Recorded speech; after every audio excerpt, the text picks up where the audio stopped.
Station, this is Houston. Are you ready for the event? We are ready for the event. NASA Communications, this is Mission Control Houston. Please call station for a voice check.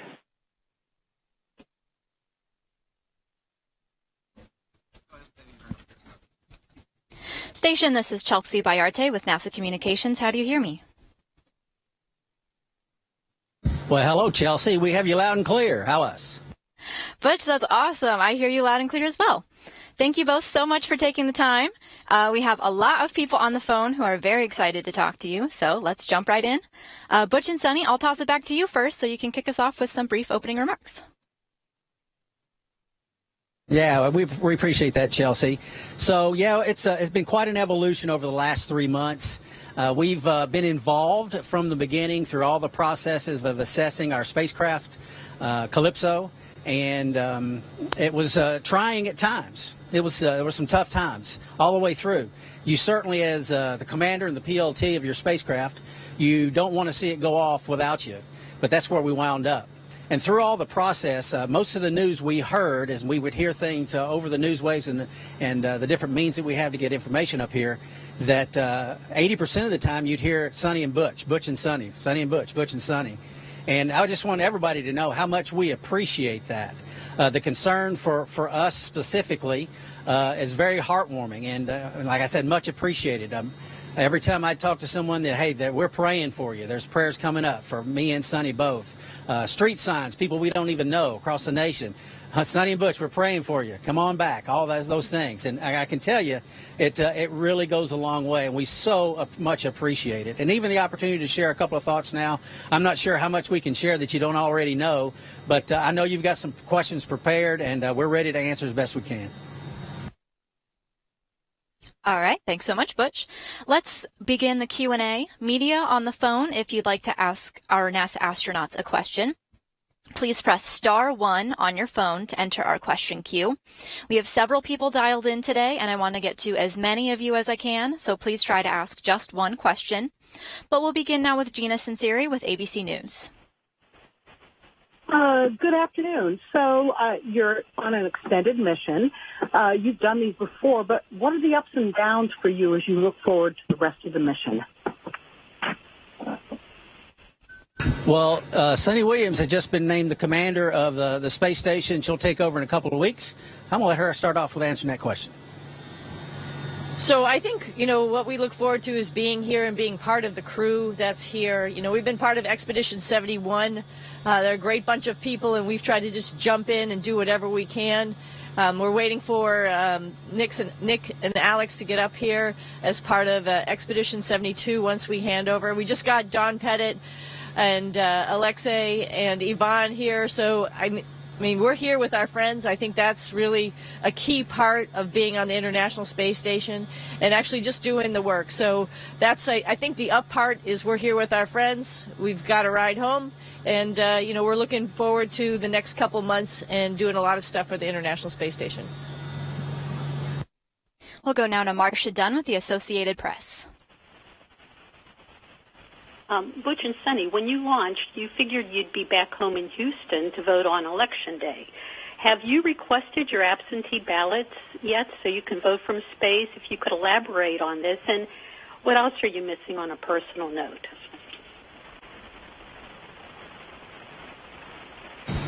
I sent down my request for a ballot today, as a matter of fact, and they should get it to us in a couple of weeks. And absolutely, yes, it's a very important role that we all play as citizens, is to be included in those elections, and NASA makes it very easy for us to do that. So we're excited about that opportunity. And Marcia, same here. It's a very important duty that we have as citizens, and looking forward to being able to vote from space, which is pretty cool. You asked what we miss, right? Of course, the things that we always miss, our families. I miss my 2 dogs. I miss my friends. But you know what? Like Butch said, there are so many people on Earth that are sending us messages, and it makes you feel just right at home with everybody when we're able to have those conversations with our friends and family at home. So I know they understand. I know it's tough on them as well as, being away from home, of course. But everybody understands, and everybody's cheering for us to get back with Crew 9. Our next question will be with Tom Costello with NBC News.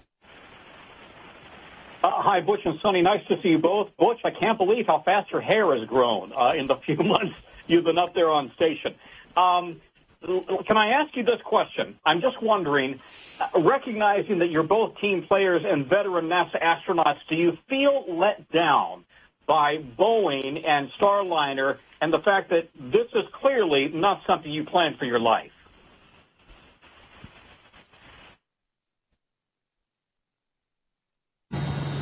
Let down? Absolutely not. Never entered my mind. I don't think Sonny's either until you mentioned it. It's a fair question. I get it. I can tell you, I thought a lot about this press conference and what I might say, what I wanted to convey. And there's no way to convey every single piece of information that needs to be said to understand a majority of the questions that we might get asked. But I will say this, Sonny's got this shirt on. It's got that NASA meatball, we call it, on it. And that represents something that we stand for as an agency. We go beyond. We do things that are out of the ordinary. We send humans to space. And yeah, we're here today on the space station. Even today, this operation, this is not easy. NASA does a great job. The people at NASA do a great job of making a lot of things look easy. Sending probes beyond the edge of our solar system, going and getting sample from asteroids, humans in space. And it's a very risky business, and things do not always turn out the way you want. Before we launched, we said, we're going to find things. Yep. That is the nature of test. Every single test flight, especially a first flight of a spacecraft or an aircraft that has ever occurred, has found issues. That's things that you just cannot think about. 90% of our training is preparing for the unexpected. And sometimes the actual unexpected goes beyond what you even think that could happen. And that's just the way it goes sometimes, because we are pushing the edges of the envelope in everything that we do. And it is not easy. And I'm grateful for the organization. I'm grateful for the people that are passionate about what they do, that we can make it look easy. We can go outside this International Space Station and do an EVA, a spacewalk, and things go off many times without a hitch, because we're making it look easy by dedicated efforts, monumental efforts on the ground and in space here to make it look that way. And it's like I said, it's not an easy thing to do, but that's not why we do it. Maybe we do it because it's hard, and pushing the envelope into any envelope is very difficult, regardless of where you're at. And in space is certainly the case.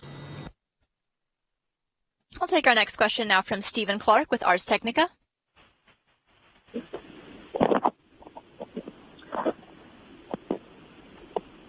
Hi, thank you for taking my question. Stephen Clark from Ars Technica.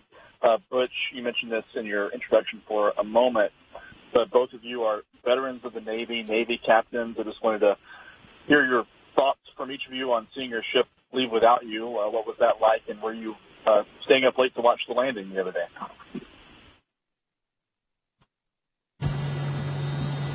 Well, we actually had a couple duties while we were getting ready to let Starliner depart. There's some things that the International Space Station has to get ready and be prepared and make sure that it understands that a visiting vehicle has undocked and it goes back to its normal regime of operating. So actually we were tasked with that.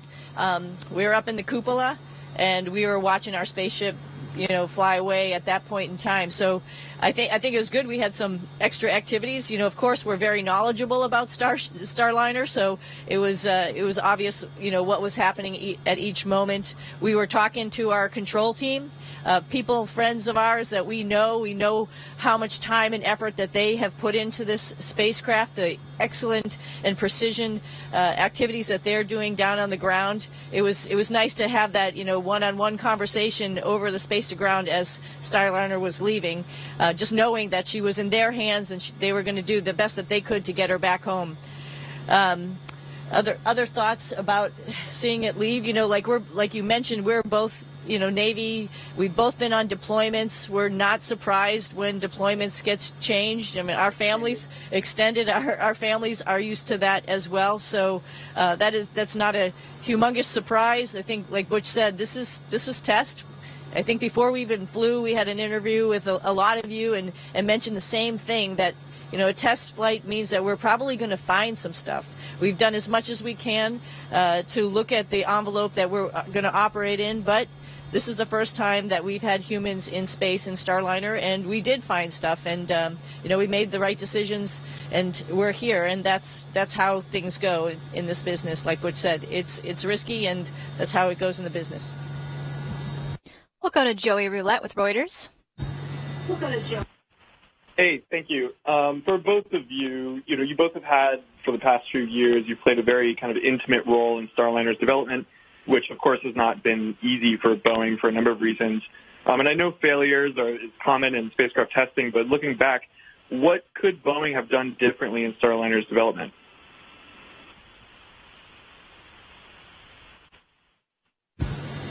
That is a very interesting and a very fair question. I'll say this. There is not enough time right now to go into all the details to make any answer I think that I could give make complete sense. I could say a few things and it would be taken the wrong way, a way that I didn't mean it to be. So for questions like that, all that will play out in the coming months. We've got lessons learned that we will go through. We will have discussions. We will be involved with those discussions, and things that need to change will change. Obviously, when you have an issues like we've had, there's some changes that need to be made. Boeing's on board with that. We're all on board with that. And I can tell you, when you push the edge of the envelope again and you do things with spacecraft that have never been done before, just like Starliner, you're going to find some things. And in this case, we found some things that we just could not get comfortable with putting us back in the Starliner when we had other options. There's many cases in the past where there have not been other options. We were very fortunate that we have the space station and that we had the option to stay and we had the option to come back a different way if that's what the data showed. I think the data could have gotten there. We could have gotten to the point, I believe, where we could have returned on Starliner, but we just simply ran out of time because there's other tests that need to be done and other assessments that need to be done, and had we had a little more time, then we could have done it. And why didn't we take the time? Well, it's the International Space Station. We've got 7 people, 7 USOS crew on board, 12 total, and we've been 6 on board for quite some time. And to staff the space station with 6 people, we've done it well, I think, over the last couple of months, but it's not prepared for that long term. And so we had to make some decisions on a timeline. And the timeline came to the point to where we had to decide, is Starliner coming back with us or without us? And we just did not have enough time to get to the end of that runway where we could say that we were going to come back with it. I think we'd have gotten there, but we just ran out of time. We'll take a question now from Jonathan Seri with Fox News. Thanks so much for taking the time to do this.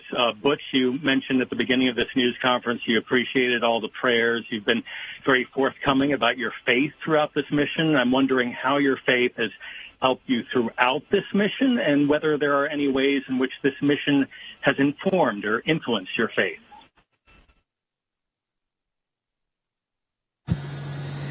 I tell you, I really appreciate that question as well. I don't want to take advantage of my position to do things and say things that are outside the realm of what should be done and said in any forum. But I will say this. If you really want to know how I feel about all of this, 2 Corinthians 12, 9 and 10. You can look that up and it'll kind of tell the story. 2 Corinthians 12, 9 and 10. We'll take a question from Mark Strassman with CBS News. Great to talk to you again. Sonny, I have one for you and then one for Butch. But, Sonny, a slight variation on you trained for a round trip on Starliner, and that's not how it worked out. So how do you feel about coming home on SpaceX? And Butch, you went up for, you thought, roughly 8 days. It's going to be more than 8 months. Talk a little bit about the psychological adjustment for you and your family. That's a good question. So it's interesting questions. When Butch and I were preparing for this flight, we obviously had talked about it a lot, and we had talked about it being a test flight, and knowing that it was scheduled for 8 days, there could be other things that would keep us here a little bit longer. We've been training for not only Starliner, but also the International Space Station for a number of years. Both of us had been up here before, so we have a little bit of experience, and so we could dive right into the International Space Station training. So we are fully qualified crew members, both qualified in spacewalking, EVAs, and robotics for visiting vehicles. So the transition was not that hard. Both of us are mechanically inclined, righty-tighty, lefty-loosey. There's a lot of things to do on the space station when it comes to, maintenance and repair. Maybe we didn't get all of the science experiments, training before we left, because that was not really initially on the plate. But we're getting some OJT on-the-job training while we're up here, so we're blending right into the increment, particularly this 172, increment 72, because we'll be 2 of the U.S. crew members that are involved there. So I think the transition has been pretty smooth. It wasn't what we expected. However, we were prepared, and the NASA, like Butch mentioned, has got us ready to go for that aspect.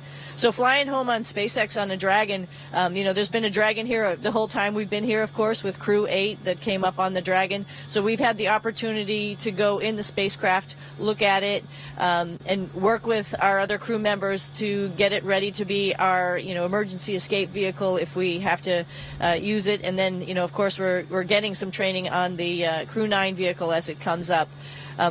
We're excited to fly in 2 different spacecraft. I mean, we're testers. That's what we do. We look at different aircraft, spacecraft, whatever, evaluate it, and that's a pretty unique opportunity. I think, this was not the very first option. We wanted to take Starliner to the completion and land it back on land at home.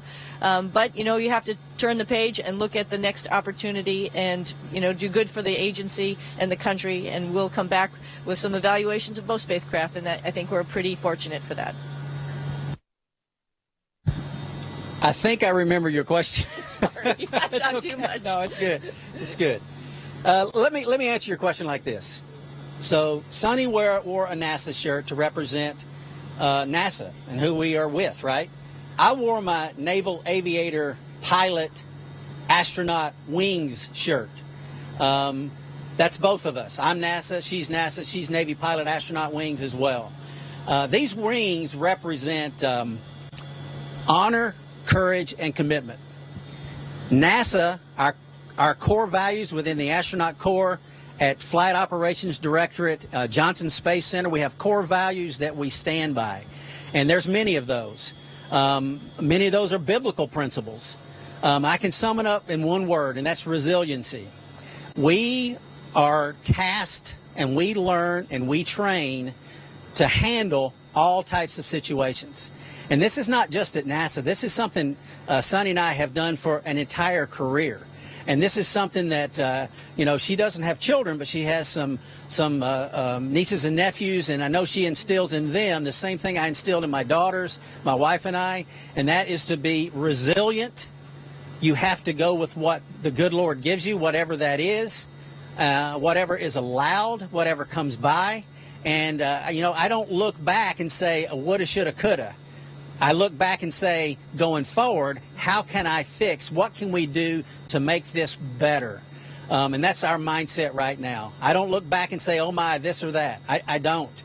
Yeah. And that's not, it's more this resiliency is not, it's not what we do at NASA. I think it's more who we are.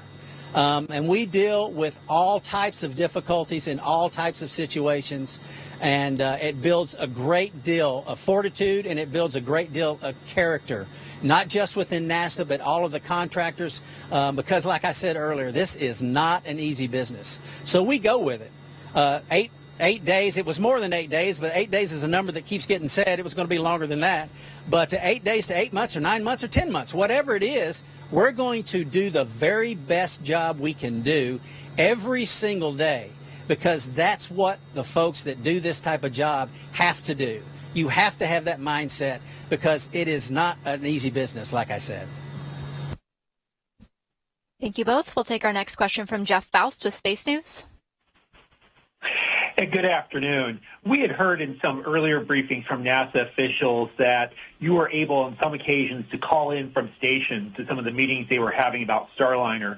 What was your impression from your unique vantage point of how those meetings went and how your input was brought into their discussions about what to do with Starliner? Thanks.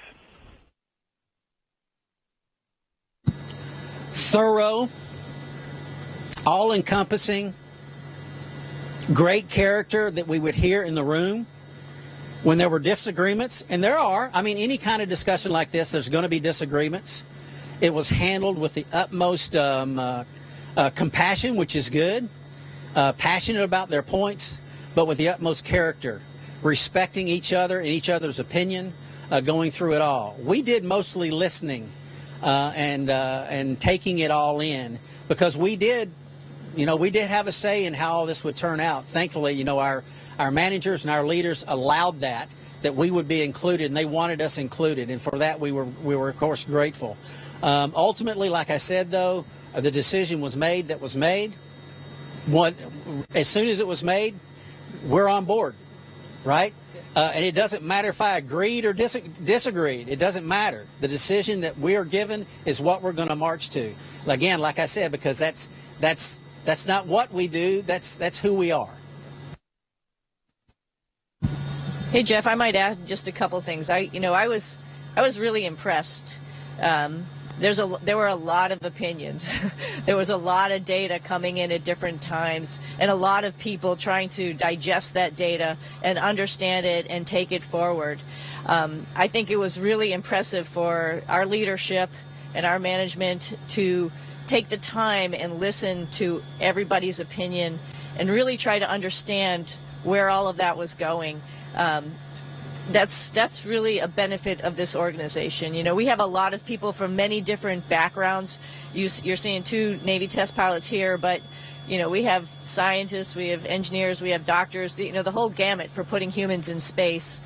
And it takes a lot of people to get on board to have us come up to space, to the space station, and have us come home.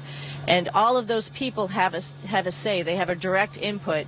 And our leadership really opened the door and really was open to understanding everybody's opinion. And that's really impressive. And it's a way a good organization works, where everybody's opinion is funneled up to their specific directorates and then taken into account by the upper management. So we have to just understand that and be very thankful we have an organization that does that. We'll take a question now from Kristen Fisher with CNN.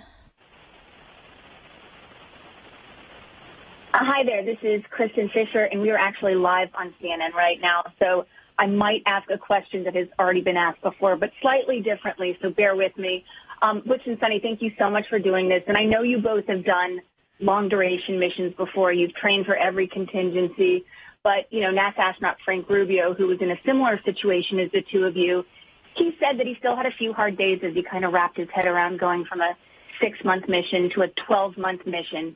So I'm just curious how that transition has been for the two of you mentally when you learned that you'd be going from a days-long mission to an 8-month mission. Thank you.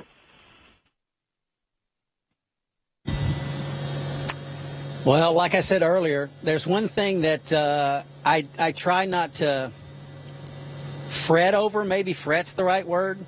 It's things that I can't control, I'm not gonna fret over it. I mean, there's no benefit to it at all. Yep. So my transition was, maybe it wasn't instantaneous, but it was pretty close. Yeah. If I can't affect it, if there's nothing we can do, there's nothing we can do. So we march forward, carry out the plan of the day, as we used to say back in my AOCS days, and shortly thereafter.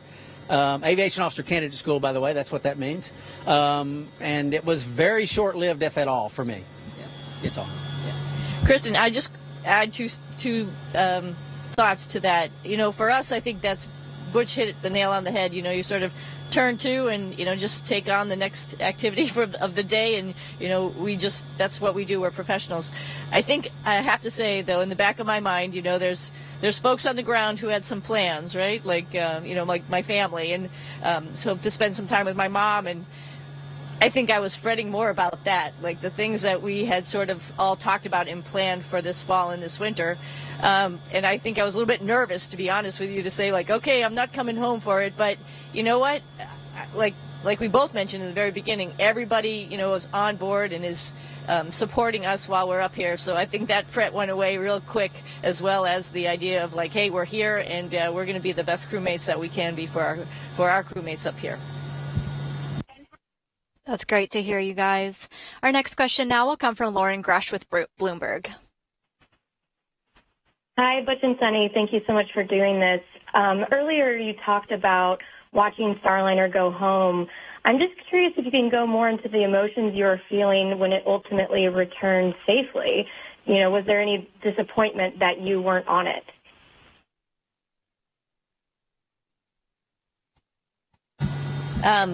To be honest with you, I was so happy it got home with no problems. We saw it fly away, and then we all got up. The whole crew got up at 3 in the morning, and we had it up on our iPads watching it land. We know all those people who are part of the landing recovery team, the LRT, who are there in the desert, and we were, of course, fingers crossed, as well as Mission Control. We know all of those folks who are bringing it back home, the entry team.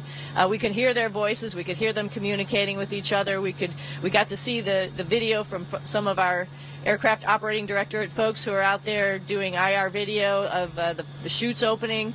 All of that was a good sense of relief, and we were actually really excited for our team, our bigger team, who got that spacecraft home, and we're actually really super proud of them for having it land pretty much bullseye there in the desert. Yeah, I was up here. It's been several years ago, but I was here when, if you recall, the Cygnus launched out of Wallops Island, and it blew up like a couple of seconds after it left the launch pad. It was coming here, bringing cargo. And my immediate thought was just the people that involved in the program, and it was just heartfelt for them, because this is a pretty, tight-knit organizations that we, do this space flight, human space flight, all types of space flight, and we felt for them. Or we did when that happened. Well, I can tell you the thrill was equally the opposite side of the spectrum when Starliner landed safely. It was wonderful that it made it back. And the fact that we weren't on it didn't even come into mind at all. It was never like, oh, we shouldn't. No, not at all. The decision was made. Like I said, we flipped that bit. We go forward with the plan of the day, and we hope the best for all aspects of all space flight endeavors, regardless of where they are, regardless of what's taking place. We'll take our next question now from Avery Gingrich with WBIR Knoxville. Hi, guys. I know both of you have plenty of experience up in space, but can you describe what's going on with your bodies right now as you continue to adjust and how you're preparing for the months ahead? What's going on with our bodies? Well, I asked the question, and I was told I have the second best hair in the scene. So that's for as far as that goes. Yeah, I have grown my hair a little bit longer than I've ever grown it, actually since college probably, just because. Why not? I don't know. Very fortunate. I think Suni and I both are very fortunate the way the good Lord wired us. Transitioning to space and transitioning back is very easy for us, and it was here as well. It seems like we've been here before, and we have, but it's comfortable. Of course, one thing about space flight which is wonderful, your joints don't ache because there's no pressure on them. So all the aches and pains you may feel on a just daily basis are not prevalent in space, which is actually quite nice. I will say one. I wouldn't say unfortunate. One thing, both Butch and I also like working out, so that's a good thing because when the mission was shorter, I sort of had a small timeline that I was going to really crank it out on the exercise equipment here because of course you'd lose bone density and muscle mass. But my mind had a transition now to 8 months and how I'm going to keep that motivation up. Again, good thing both of us like to work out. He's an early morning. He's up at like 4:30 in the morning to work out. I'm a little more about 6 a.m. But every day, I mean, it's every day that you have to do that. Every day we're on a cardiovascular exercise, either the bike or the treadmill. Every day we're on the advanced resistive exercise device called ARED, which allows us to do deadlifts and squats and allows us to keep our bone density in our hips and our feet. But that means we're going to have to do this for a little bit longer time. I had seen Frank stay up here for a long time and some other folks and thought about like what I would want to do because I like mixing it up a little bit. So we're working with our strength and conditioning guys to add in a couple more exercise and stuff to keep it going. You don't want to lose it because every day that you don't work out, you're gonna lose some bone density. So we have to keep it up, and that's a way of life. And not to slight anyone else on the call, don't take this wrong, but it is very nice to talk to you from God's country. Well, I think we're going to go to a different part of the country here with Laura Casa with WHDH Boston. Hey, thank you so much. Suni, this is for you. So many of your friends in Massachusetts are, of course, following your journey closely, cheering you on. What do you say to your Massachusetts family who are watching you from here on Earth? Hey, we had one press conference earlier when it was like still midst of baseball season. I think I said go Sox. So this time I have to say go Pats. Again, now thank you for the call from God's country. I know that there's some really nice crispy apples right now that are getting picked off the tree. I was just talking to my family about that and some other folks that it would be nice if somebody put a New England apple in a spacecraft that was coming up here because you got the prettiest place on Earth with the fall coming up. We'll take a look at it from up here and try to take some pictures for you guys, but I know the Boston crowd is cheering us on, so we'll find a better place to park the car next time. All right, our next question comes from Ida with the New York Times.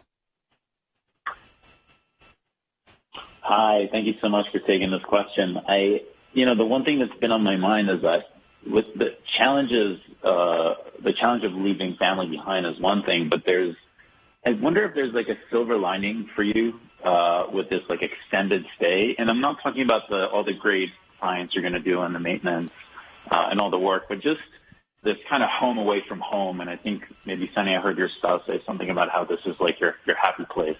If you could kind of candidly talk about that, about sort of getting this extra time that you didn't plan for and what that's like. Well, I'll tell you what. I'll answer this with respect to the family part. Trying times, and this is, my daughter's. I'm going to miss most of her senior year in high school. My youngest daughter, and my oldest daughter is a sophomore at East Texas Baptist University, and I wasn't able to be with her during the summer. But like I said earlier, we've tried to teach them the principles that are important.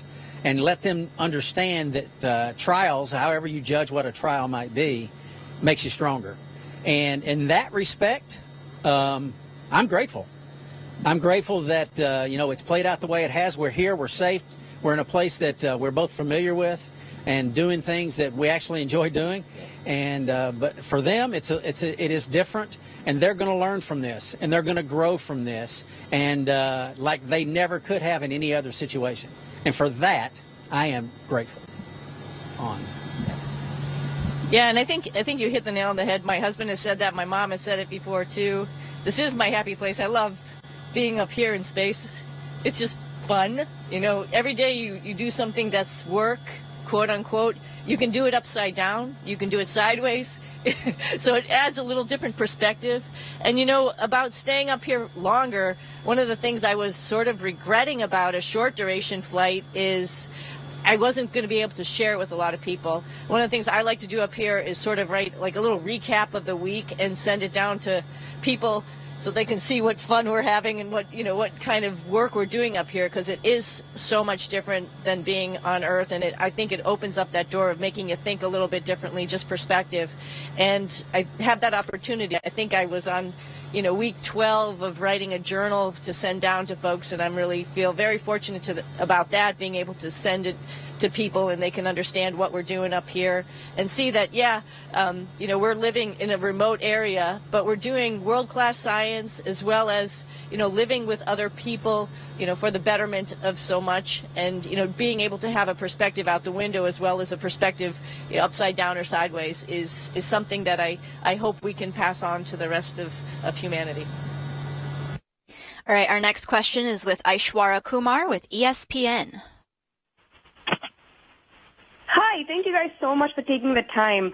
My question is for Sunny, and it's a little philosophical, so apologies for that. But what do you feel in your body, your mind, and your soul when you run in space, and how does it compare to running on Earth?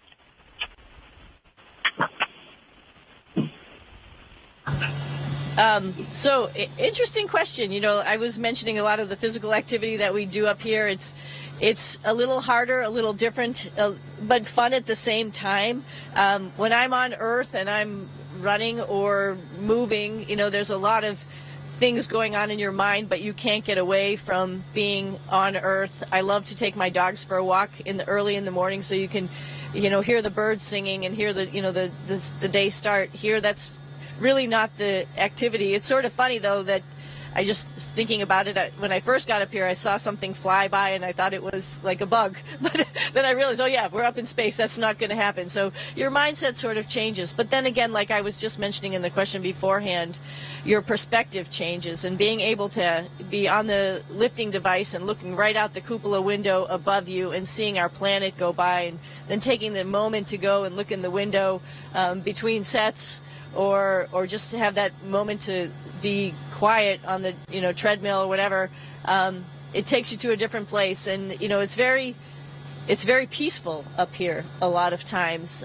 There's a lot of work that's going on, but it also gives you a time to be a little introspective, a little change your perspective on a lot of things how we do things on Earth. Like, it really is difficult for me to imagine people on Earth not getting along together. It's the one planet we have, and we should all really be happy that we're there together, because that's it. That's our place. So I think that's pretty much how I feel about that. It just changes your perspective. I can tell you, if you're looking for a guest picker for College Game Day, give me a call. Also, I've been asked several times, yes, I do have the SEC network. All right. Well, that is all the time that we have. I want to sincerely thank you, Butch and Sunny, for participating today. We can't wait to follow along with the rest of your mission. Goodbye, good night, and thank you again. Station, this is Houston ACR. That concludes the event. Thank you to all participants. Station, we are now resuming operational audio communications.